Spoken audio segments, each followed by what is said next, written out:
So now students, we are starting with unit 8, atomic structure and nucleus.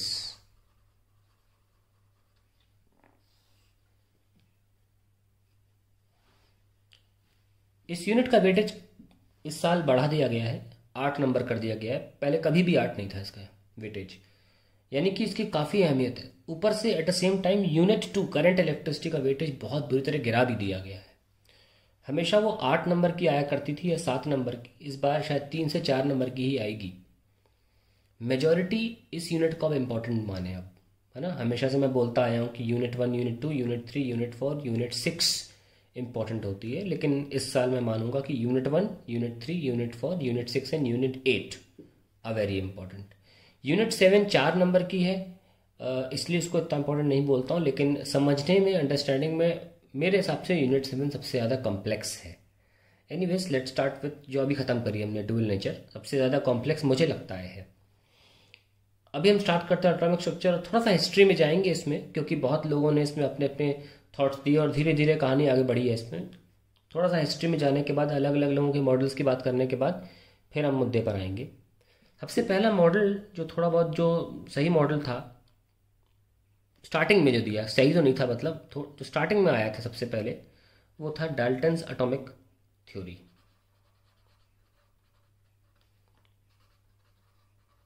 Dalton's atomic theory.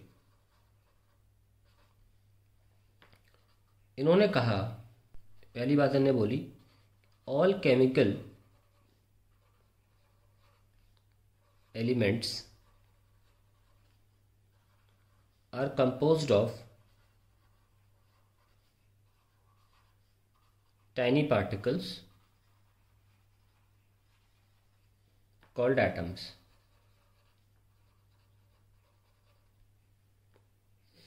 These particles,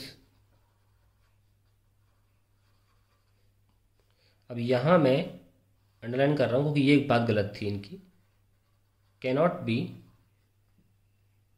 further subdivided, further subdivided, ये बात गलत थी। Then atoms of a particular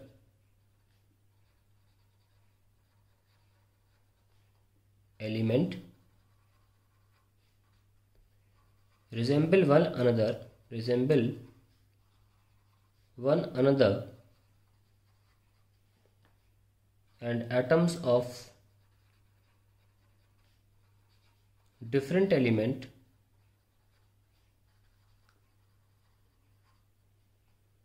differ from one another,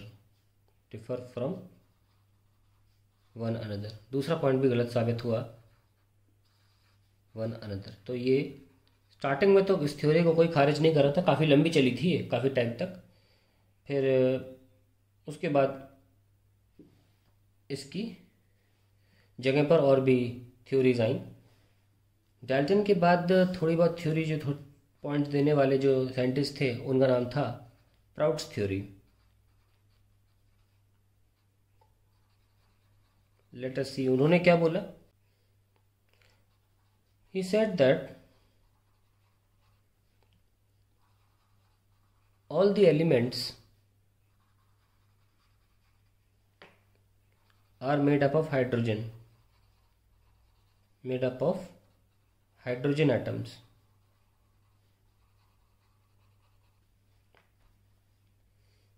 All elements have their weights in multiple of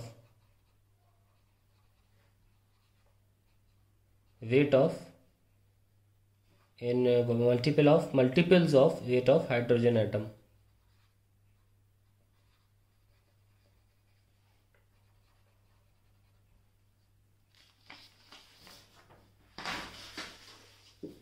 This theory was discarded. This theory was discarded as many elements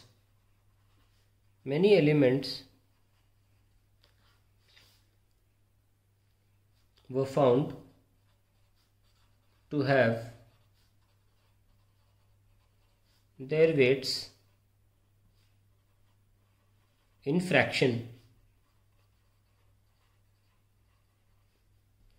तो theory discard हो गई। फिर आया, थोड़ा फेमस है, हम पढ़ते हैं, छोटे में ही पढ़ते हैं इसको। This was Thomson's model of atom.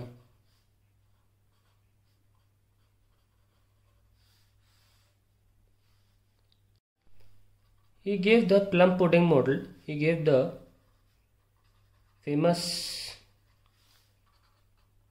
plum pudding model।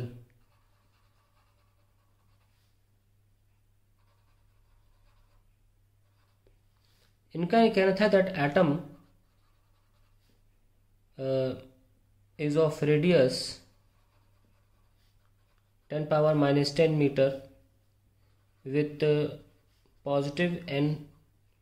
positive charge, making the bulk of the atom,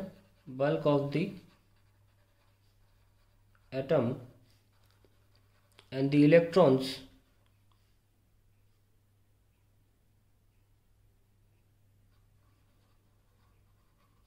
are embedded in the bulk of positive charge।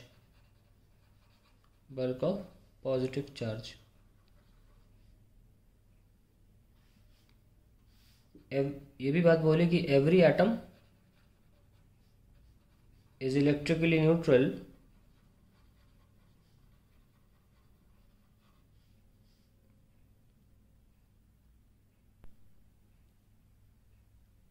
that is the positive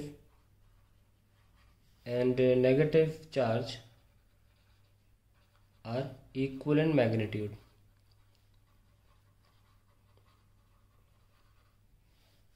अब ये थ्योरी फेल क्यों हुई? Failure के दो कारण थे। एक तो स्पेक्ट्रल लाइंस के बारे में कुछ नहीं बता पा रहे थे, spectral lines were not explained by this model.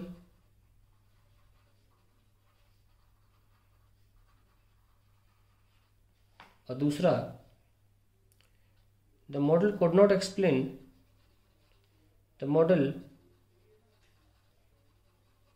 explain Rutherford's scattering experiment, Rutherford's alpha scattering experiment।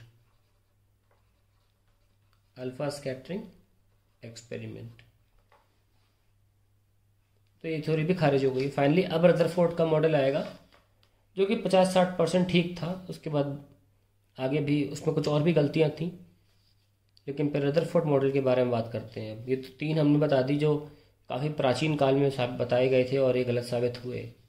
Rutherford काफ़ी चीज़ें ठीक करके लाया था।